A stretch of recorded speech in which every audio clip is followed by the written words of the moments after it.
Rodney Collin. La teoría de la influencia celeste. Capítulo 7.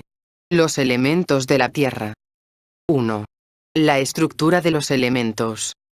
Hemos considerado a todas las radiaciones solares juntas, como el principio activo de nuestra tríada creadora, a todos los planetas juntos, como el principio mediador, a todos los elementos terrestres juntos, como al principio pasivo, o materia prima.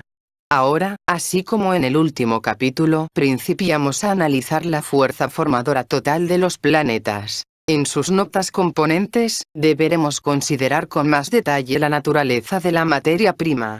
Todo el material terrestre está constituido por átomos que, como sabía Aristóteles, son las partículas indivisibles más pequeñas de los elementos. De acuerdo con las teorías actuales, esos átomos están constituidos por un núcleo o sol cargado positivamente de electricidad, alrededor del cual giran electrones planetarios infinitesimales, cargados negativamente. El núcleo atómico es semejante en todos los materiales como es, también, el electrón, variando entre sí los elementos únicamente por el número de electrones supeditados al núcleo y por variaciones correspondientes a su carga. A pesar de su tamaño minúsculo, se ha reunido mucho material sobre la estructura del átomo que, con cada nuevo descubrimiento, parece más semejante a nuestro sistema solar. Exactamente lo que el Sol es al sistema solar y el huevo fecundado es al cuerpo humano, se nos dice ahora que el diámetro del núcleo atómico puede ser de un 10 milésimo del de todo el átomo. Y como Júpiter es al Sol, se nos dice que sus electrones pueden medir un décimo de diámetro de su núcleo, de modo que en su escala propia circulan en una inmensidad de espacio tan vasto como el que abarca a la Tierra y los planetas semejantes. Esta concepción es una tour de force de la razón humana, porque sobre el patrón de tiempo de la percepción ordinaria del hombre, el átomo no existe realmente en esta forma. Solo existe el trazo sólido que le pertenece, como existe el trazo sólido del sistema solar que tuvimos que visualizar con tanta dificultad en capítulo anterior. Así como para nuestra percepción el sistema solar está constituido por esferas volantes y solo por un esfuerzo de razón y deducción puede visualizarse como un cuerpo sólido en su propio tiempo. Del mismo modo para nuestra percepción el átomo es una huella sólida y solo por un esfuerzo de razonamiento y deducción se le puede visualizar como un sistema de esferas volantes. Si no fuera así, una silla sería simplemente una masa de energía radiante, porque es sobre las trazas de los átomos sobre las que nos sentamos. El modelo es el mismo, pero en un caso, el patrón del tiempo es inmensurablemente mayor y, en el otro, inmensurablemente menor que el del hombre. Ahora bien, en toda nuestra discusión del universo, uno de los principales propósitos ha sido descubrir la densidad relativa de los diferentes mundos o fenómenos. Porque puede suponerse que menos denso significa también, más poderoso, más vasto, de mayor duración, más inteligente. Y es nuestra finalidad la comprensión de la inteligencia. Recordamos que el proceso de crecimiento, por el que creemos ha sido creado todo el universo, podría describirse con la fórmula: descenso del espíritu a la materia y donación de forma.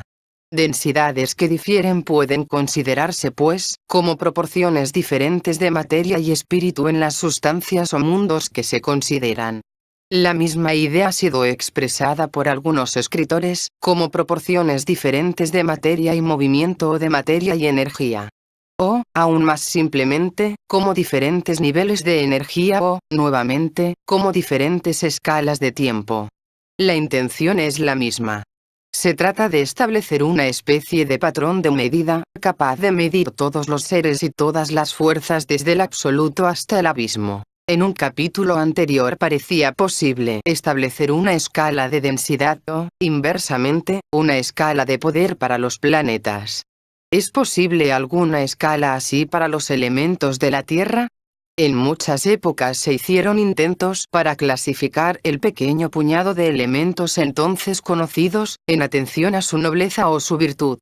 pero el descubrimiento de una serie completa de metales raros entre 1735 y 1755, y el aislamiento, después de 1860, de docenas de elementos completamente nuevos, con la ayuda de la espectroscopia, cambió por entero el panorama. En 1869 Mendeleev trató de organizar este nuevo conjunto en un orden basado en el peso relativo de los átomos de cada elemento. El estudio de la estructura atómica y del papel desempeñado por los electrones planetarios, hizo posible adaptar la tabla de Mendeleev, mediante el simple agrupamiento de los elementos de acuerdo con el número de sus electrones. Este es el método de números atómicos en el que el hidrógeno, con un electrón, tiene el número atómico 1. El helio, con 2 electrones, 2. Etcétera. Con 2 excepciones, los elementos se catalogan ahora merced al número de electrones desde el 1 hasta el 96. Pero el cuadro no es tan sencillo. Porque el átomo parece diferir del sistema solar del modo siguiente. Puede tener no uno sino numerosos electrones planetarios, hasta un cierto máximo, en cada órbita. En la órbita más interior es posible que tenga 2 electrones. En la segunda, 8 más. En la tercera, 8 más nuevamente. En la cuarta y quinta, 18 cada una, y en la sexta, 32. Se han encontrado algunos elementos raros con propiedades radioactivas con 7 órbitas, y es el último electrón de esta última órbita, el que al fin el hombre ha logrado disgregar. Esto difícilmente puede compararse con el constante movimiento de electrones en la segunda órbita, que parece ser parte del proceso por el que el Sol desprende energía. Aunque, en relación, quizás es igualmente tan grave como el desprendimiento de una luna invisible de Plutón, fuera del sistema solar. Este principio de la bomba atómica era, sin embargo, el punto de partida solamente para el desarrollo de una potencial bomba de hidrógeno, en el cual la producción de energía solar sería simulada por la misma. Un aspecto más ominoso de tal pretensión se tratará más adelante. Ahora bien, si consideramos con mayor realidad como sólidos a los átomos, sus órbitas son cubiertas o capas. Así que los átomos de elementos diferentes tienen un número de cubiertas entre 1 y 7. Enseguida, la cubierta externa puede tener cualquier número de electrones desde 1 hasta su máximo complemento, con variaciones resultantes en rigidez de la superficie. De modo que si una cubierta bien provista de electrones puede considerarse como hecha de acero, aquellas con menor número tendrían la constitución de algo parecido al aceite, el hule o los plásticos. Este símil da una idea exacta de las densidades relativas de los diferentes elementos. Mientras mayor sea el número de cubiertas será más denso el elemento. Y entre el grupo de elementos con igual número de cubiertas, será más denso aquel cuya cubierta exterior sea más rígida. Por tanto existen 7 categorías principales de densidad entre los elementos, conocidos con el nombre de períodos. Pero dentro de cada período hay a su vez, una variación de actividad en relación con el número de electrones en la cubierta más exterior. Cada elemento es atraído por aquel que posee el número complementario de electrones, del modo como el sodio, con un electrón sobrante, se inclina naturalmente por el cloro, al que falta uno, para formar sal. Aquí tenemos un paralelo exacto de la analogía platónica de las almas humanas que buscan la mitad complementaria de la que fueron separadas en la primera creación. Esto es el macho y la hembra de los elementos. El metal positivo es impelido irresistiblemente a combinarse con el metaloide negativo, en proporción exacta a su contraste. Cada elemento es incompleto por naturaleza y busca completarse, con excepción de aquellos cuyo complemento electrónico es entero y que no necesita de un socio. Estos son los llamados gases raros o nobles, helio, neón, argón, criptón y xenón, cuyas cubiertas serían tan resistentes y pulidas que ningún elemento podría encontrar un resquicio. Recordamos las condiciones de la superficie lunar, donde nada se altera y toda posibilidad de cambio está ausente. La escala general de densidad de los elementos empieza a aclararse.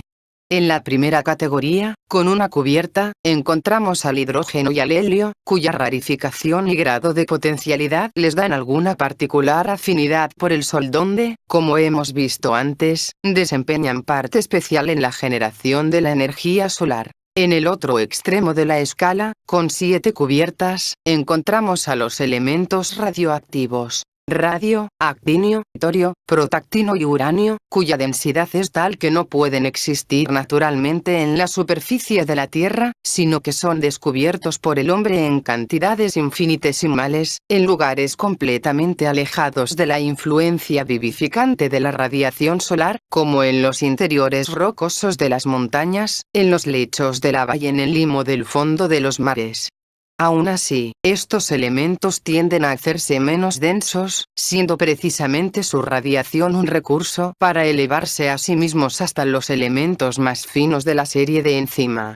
El uranio, 92, tiende a convertirse en radio, 89, que a su vez tiende a disgregarse en helio, 2, y en el radón, 86, gas inerte. En verdad, el fenómeno de la radioactividad es curiosamente misterioso y paradójico.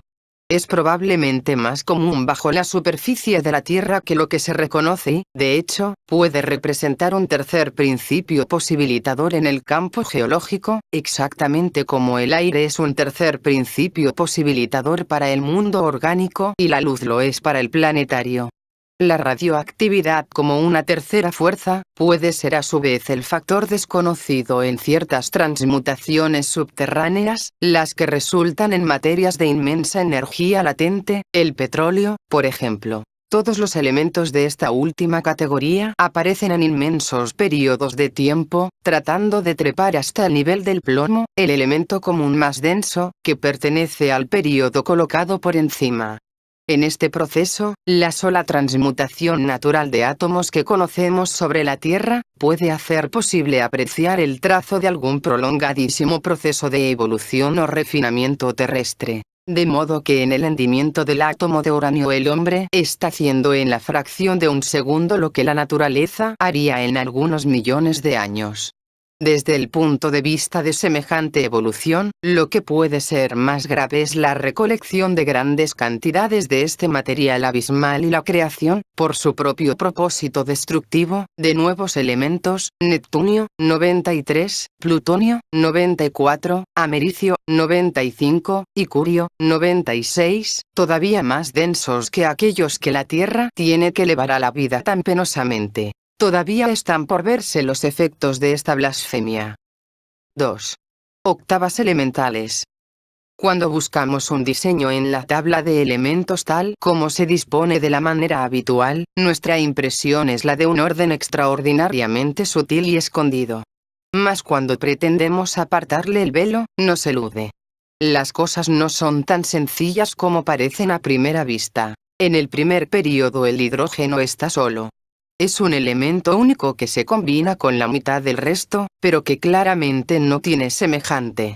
Como la energía solar, no tiene par. Los dos períodos siguientes tienen 8 elementos cada uno y recordamos la disposición de la octava que, considerando los planetas, deducimos que debería ser válida a través de toda la creación.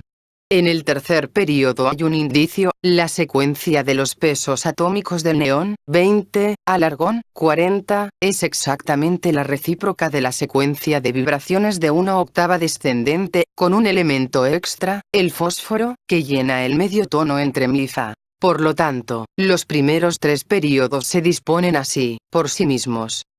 En el cuarto período encontramos nuevamente una relación casi exacta de pesos en octava, desde el argón, 40, hasta el criptón, 84, gases inertes. Solo nosotros disponemos de tan numerosos elementos para las notas interpuestas. Empezamos a preocuparnos por el número de elementos raros descubiertos en el último siglo y sin cuyo conocimiento el hombre se arregló para existir satisfactoriamente durante muchos miles de años. Puede ser, nos preguntamos, que el titanio o el vanadio, que solo existen en filones de otros minerales, tengan realmente una importancia igual desde el punto de vista de la Tierra, al argón, por ejemplo, que constituye el 1% de toda la atmósfera. Y con este pensamiento se nos ocurre, en algunos casos las notas de nuestras principales octavas están divididas a su vez en octavas menores, y que estos elementos raros no constituyen notas cabales sino solo notas de octavas interiores, siendo necesarias 3 o 7 de ellas para obtener una nota completa. Teniendo como base este principio, resulta fácil descubrir las notas del cuarto período. Llegados a este punto, empieza a filtrarse más luz. Los 7 períodos de los elementos, es decir, las categorías de átomos divididos de acuerdo con el número de sus cubiertas, constituyen de por sí una octava descendente. La tabla completa forma una octava multiplicada por una octava, o una octava al cuadrado. La constitución física de la Tierra se revela a sí misma como una escala sólida, cuyas notas son las que forman armónicos más finos. Toda la estructura atómica de nuestro mundo está constituida, de ser así, por música cristalizada y silente. Luego, con el quinto período hemos alcanzado la nota mi en esta octava descendente de períodos. Y empezamos a descubrir una tendencia para que esta octava falle. Lanzados con toda la fuerza de la energía creadora del Sol, los pesos atómicos se quintuplican en el segundo período y se duplican en el tercero. En el cuarto se necesita la asistencia de numerosas octavas internas para lograr el requisito de doblar y, en el quinto, aun con este impulso, el grado de aumento no alcanza esta proporción. El peso atómico del xenón es solo de 131, en comparación con el de 84 del kriptón. Nos damos cuenta que hemos alcanzado el intervalo o medio tono entre mi y fa. Y, ahora, en el sexto período, aparece un fenómeno muy curioso. Nos encontramos súbitamente con un grupo de 14 raros elementos terrosos, descubiertos en el siglo XIX, cuya principal característica es el que prácticamente es imposible aislarlos. Forman lo que podría ser un bloque intensamente coherente que solo mediante los métodos más complicados de cristalización fraccionada podrían separarse.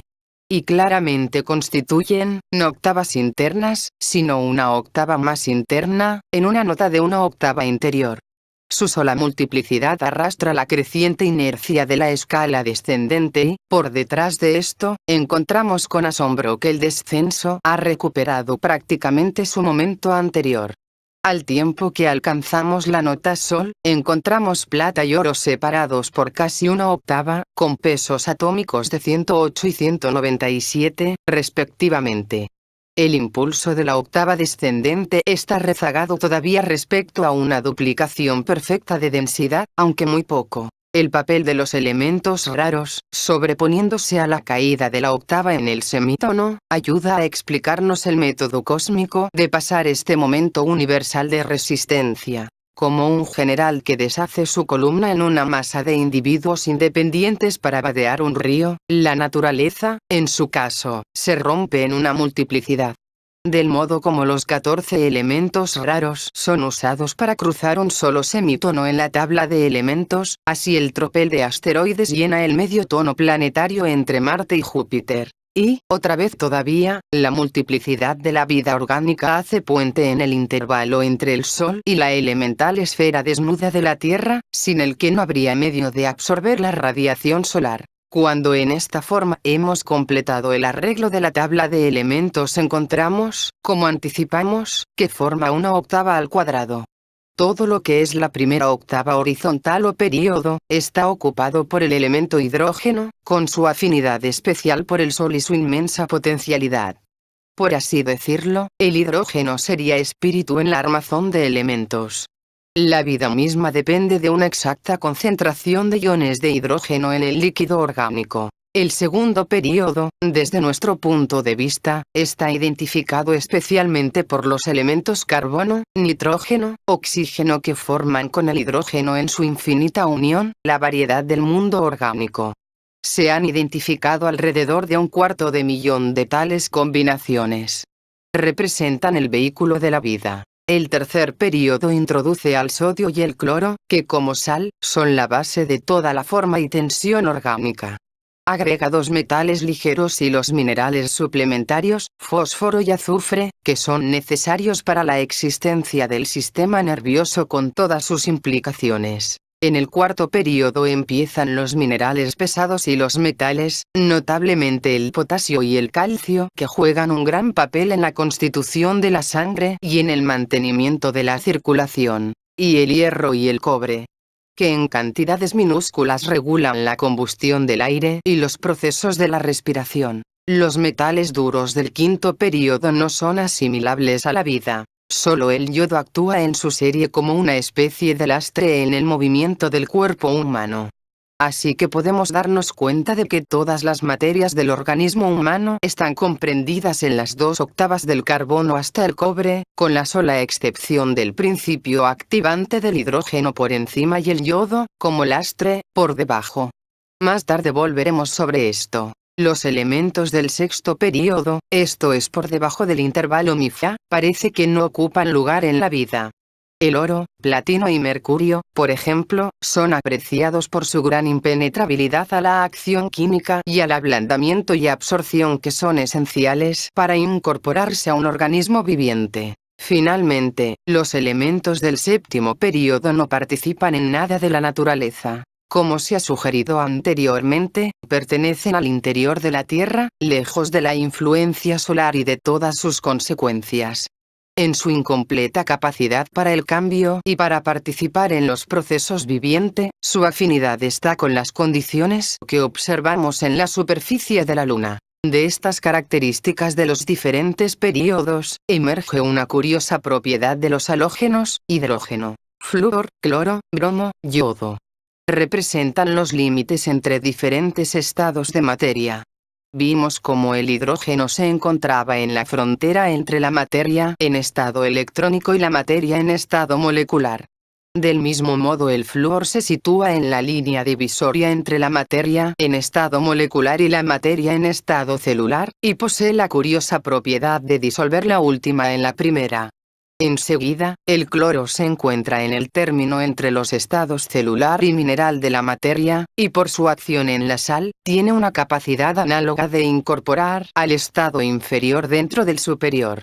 Nuevamente, el bromo delinea la frontera entre los estados mineral y metálico de la materia. En tanto que el elemento 85, si supiéramos lo que era, se sitúa entre las materias que pueden aparecer en la superficie terrestre y aquellas que no deben aparecer. La tabla se inicia con el espíritu y termina con materia carente por completo de vida, empieza con energía pura y finaliza con inercia pura, da comienzo con el sol y termina con la luna.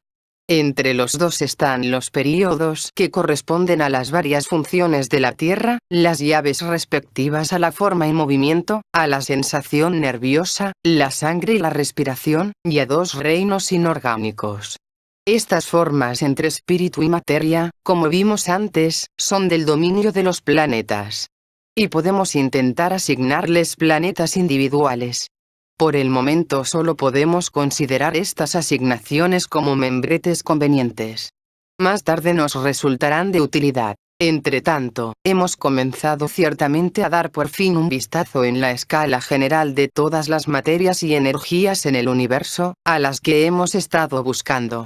Pues esta tabla de usos atómicos, extendida hacia arriba en el campo de la materia radiante, se continúa ahí por la medida del cuanta de energía que lleva tales electrones libres. Mientras que hacia abajo se continúa nuevamente, a través de los pesos moleculares de todas las sustancias orgánicas e inorgánicas compuestas de esos elementos. La tabla del cuanta de energía radiante, la tabla de pesos atómicos de los elementos y la tabla de pesos moleculares de los compuestos, forman de hecho una sola escala de Jacob que se extiende del cielo al infierno y en cuyos diferentes peldaños se encontrarían todos los fenómenos, conocidos y desconocidos. Desde este punto de vista, todo podría considerarse como físico y todo comparable. Los electrones libres que llegan a la Tierra desde el Sol, representan la forma más alta y rarificada de la materia física que conocemos. Cuanto más grandes las colonias de tales electrones encerrados en conjunto por la Tierra, tanto más densa la substancia que de ellos se deriva y más baja la función que la emplea. Todo, de la luz al plomo y desde la aspiración a la excreción, es mensurable. En tal escala, en verdad, el cuerpo, alma y espíritu del hombre, pueden ser comparados exactamente y con la misma exactitud calcularse el destino y la afinidad de cada uno. 3. La triple creación de la química orgánica.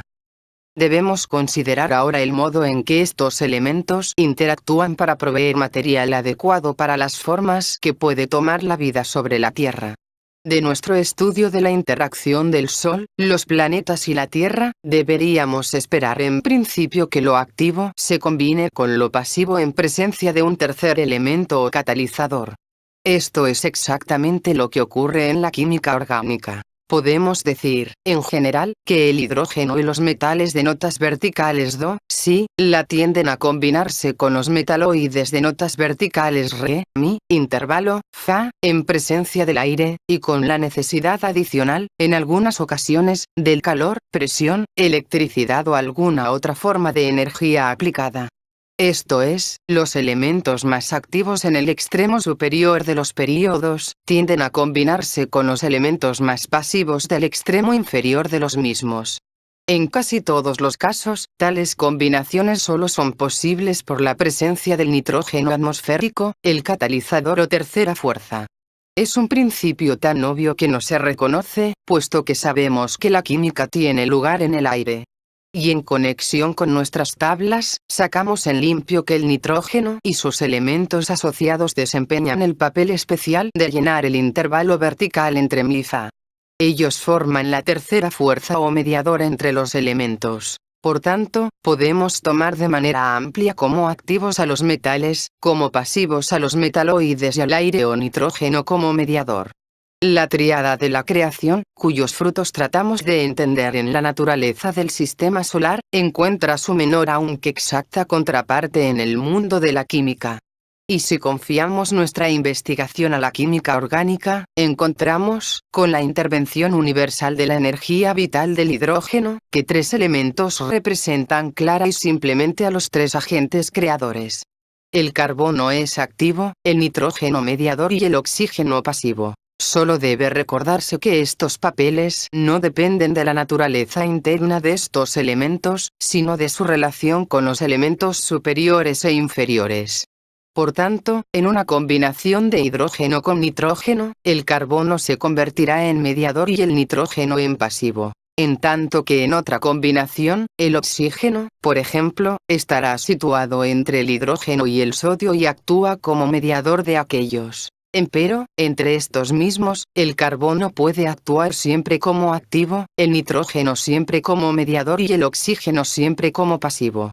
Y podemos suponer que en este mundo de elementos existen, también, 6 combinaciones posibles de estas fuerzas y 6 procesos derivados, análogos a aquellos que, en el mundo celeste, mantienen implicaciones tan enormes de crecimiento, destrucción, refinamiento, enfermedad, renovación y regeneración. Sin embargo, esto no nos concierne por el momento. Ahora tenemos que intentar el estudio de cómo los átomos de los elementos simples, que representan la materia prima del aire y de la tierra, de la materia en estado molecular y en estado animal, son gradualmente incorporados en las complejas formas de la vida celular. Primeramente, estos átomos resultan encerrados en conjunto por unidades, pares, tríos, sextetos, docenas, para crear las moléculas de cuerpos compuestos. 2 átomos de hidrógeno, peso atómico -2, y un átomo de oxígeno, 16, se combinan para formar una molécula de agua, que por tanto tiene un peso molecular de 18. Las moléculas de compuestos orgánicos simples, tales como el éter, leche, celulosa, glucosa, morfina, etc., son complicadas jaulas o cadenas, formadas por átomos de hidrógeno, carbono, oxígeno y nitrógeno, en ocasiones reforzadas con azufre y fósforo. Estos compuestos orgánicos, esenciales para la vida orgánica, pero de los que no puede decirse que sean orgánicos ni vivientes, tienen en su mayor parte pesos moleculares que fluctúan desde 16, metano, hasta 1000 o más. Y bien, si como hemos visto, los elementos puros están armónicamente relacionados en 7/8 según sus pesos atómicos, deberíamos esperar que estos compuestos orgánicos estuvieran relacionados de modo semejante a los moleculares. y así resulta que las notas individuales, do, re, mi, fa, sol, la, si, do, tocadas por los átomos de diferentes elementos, van haciendo eco a través de las docenas de octavas de compuestos orgánicos, que reproducen aquellas las mismas cualidades, pero en forma más complicada.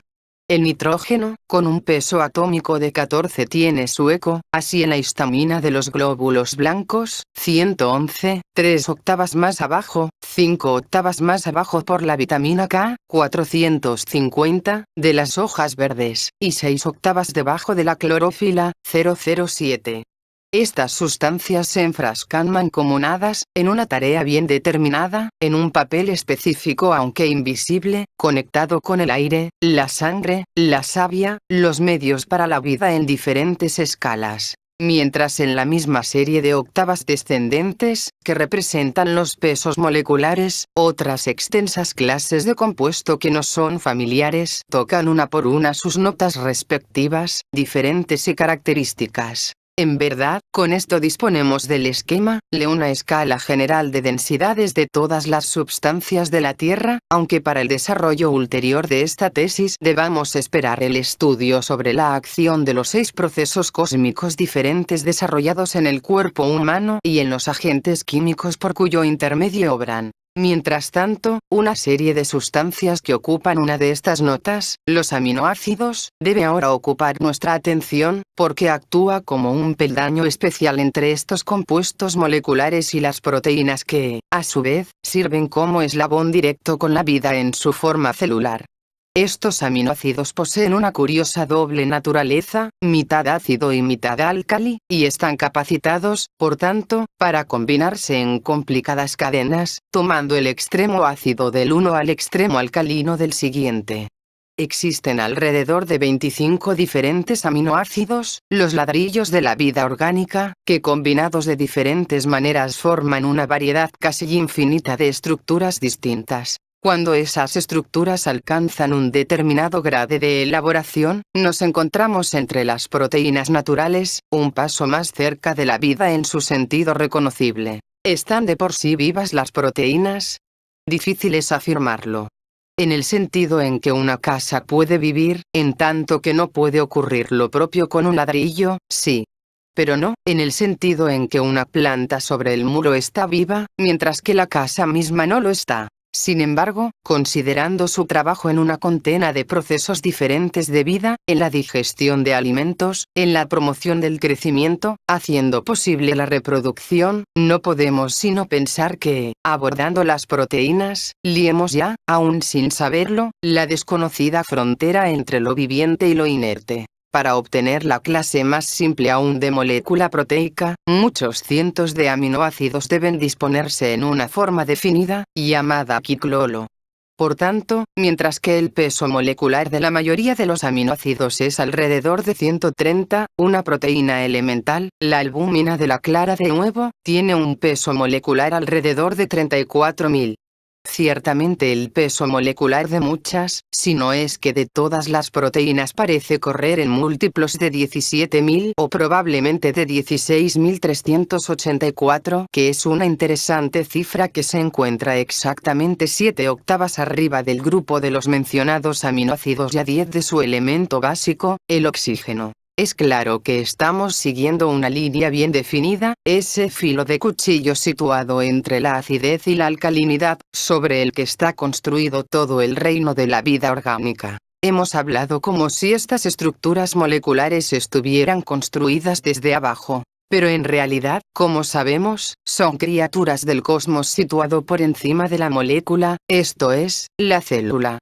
Esta, en un tiempo increíblemente corto, produce todas las proteínas y otros compuestos que necesita, los mismos que de poder llegar a simularlos el hombre, es solo mediante esfuerzo y paciencia enormes. Los químicos trabajan laboriosamente, dice el Dr. J. Y. Butler, transforman compuestos paso a paso, usando poderosas sustancias químicas, calor y algunas veces la acción eléctrica, para lograr los cambios que requieren. Pueden necesitarse meses en una complicada serie de reacciones para construir un compuesto que una sola célula puede hacer en cosa de minutos o de horas. Esto es bien comprensible porque si la célula labora en tiempo celular, el químico trabaja con el tiempo del hombre que, como vimos antes, es cerca de 5000 veces más lento. 10 minutos para la célula equivalen a un mes para el hombre y una cantidad comparable de trabajo pueden hacer y hacen uno y otro en los dos periodos respectivos. ¿Qué es en realidad la transición de la molécula proteica a la célula, esa estructura tan característica de la vida orgánica, y cuál es el organismo más inferior al que de ordinario atribuimos la calidad de vida? En el interior de la célula existen minúsculas partículas llamadas genes, cada una de las cuales, de algún modo misterioso, porta el signo de una sola característica del gran organismo de que esa célula forma parte. Un gene probablemente no consiste más que en 10 moléculas proteicas, es un diseño en escala molecular de una característica del organismo celular completo. 100 o más genes forman una sección entre las 10 o más que constituyen un cromosoma. En tanto que desde 10 a 100 cromosomas, un núcleo, y otros elementos menores demasiado numerosos para mencionarlos, envueltos dentro de un saco o membrana de celulosa, constituyen juntos una célula. Anteriormente, considerando a los cosmos en general, establecimos una relación entre el cosmos de una molécula simple y el cosmos de una célula. Ahora vemos que entre estos dos cosmos vecinos se extiende una escala completa de organismos intermedios. Más aún, disponiendo en orden esta escala y colocando a su lado la cifra aproximada de multiplicación de peso de uno al siguiente peldaño, encontramos una serie que nos recuerda mucho a una octava ascendente. No. Molécula de hidrógeno, por 10, Re. Molécula de compuesto simple, ejemplo, agua, por 10, Mi. Molécula de aminoácido, por 1000, Fa. Molécula proteica, por 10, vida, Sol. Gen, por 100, La. Sección de un cromosoma, por 10, Si. Cromosoma, por 50, No. Célula. Ahora podemos comprender por qué, alcanzando la molécula proteica, tenemos la prevención, si no es que la prueba, de alguna gran transición. El intempestivo factor prolongado de multiplicación entre la molécula del aminoácido y la molécula proteica, representa en verdad ese intervalo natural entre las notas Mi y Fa que en otra escala vimos ocupado por el reino de la vida orgánica sobre la Tierra. Por debajo de este punto, las notas de nuestra presente octava pertenecen claramente al mundo molecular. Por encima de este, ellas se alían al celular. En este intervalo para cruzar el espacio entre los dos mundos, ha intervenido algo invisible e intangible. A este factor, en nuestra limitada comprensión humana de la palabra, llamamos vida.